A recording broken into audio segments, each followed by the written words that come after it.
Good morning అందరికీ. 365 days consistent ఛాలెంజ్లో ఇది day 1. ఈరోజు దసరా కదా, ఇంట్లో పొద్దున్నే లైట్లు వేస్తారు. ఇంకా మనం కూడా లేచి బ్రష్ చేసి ఇంకా వాకింగ్కి వెళ్దామని డిసైడ్ అయ్యాం. లెట్ గెట్ చిటికెత్త అవుట్ఫిట్ వచ్చేయాలి, చూద్దాం. రావట్లేదే, మళ్ళీ ట్రై చేద్దాం. ఎస్, అవుట్ఫిట్ వస్తుంది. పదండి ఇంక వెళ్దాం. పొద్దున్నే లేసాం కదా, చాలా చీకటిగా ఉంది, భయం వేస్తుంది. రోజు సూర్యుడు నేను ఎప్పుడు నిద్ర లేస్తానని చూసేవాడు, కానీ ఈరోజు నేను సూర్యుడు ఎప్పుడు వస్తాడని చూస్తున్నాను.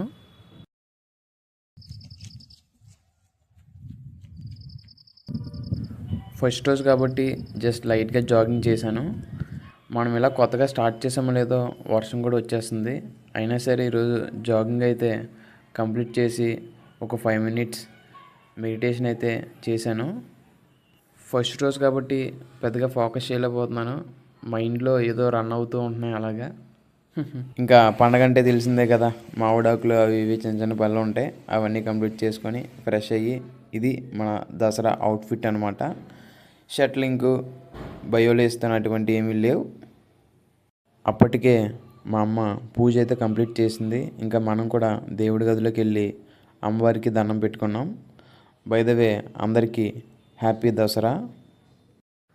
అండ్ నేను 365 డేస్ ఛాలెంజ్ స్టార్ట్ చేయడానికి మెయిన్ రీజన్, నాకు నచ్చని ఒక బ్యాడ్ హ్యాబిట్ని ఓవర్కమ్ చేయడం కోసం. అదే కన్సిస్టెన్సీ లేకపోవడం. అండ్ మన గురించి ఒక డాక్యుమెంటరీగా ఉంటుందనే ఉద్దేశంతో స్టార్ట్ చేశాను. 365 డేస్ 365 రీల్స్ అంటే మళ్ళీ వచ్చే దసరా వరకు చూద్దాం మనం ఎంత బాగా కష్టపడతాము. That's it for today. See you tomorrow. Bye bye.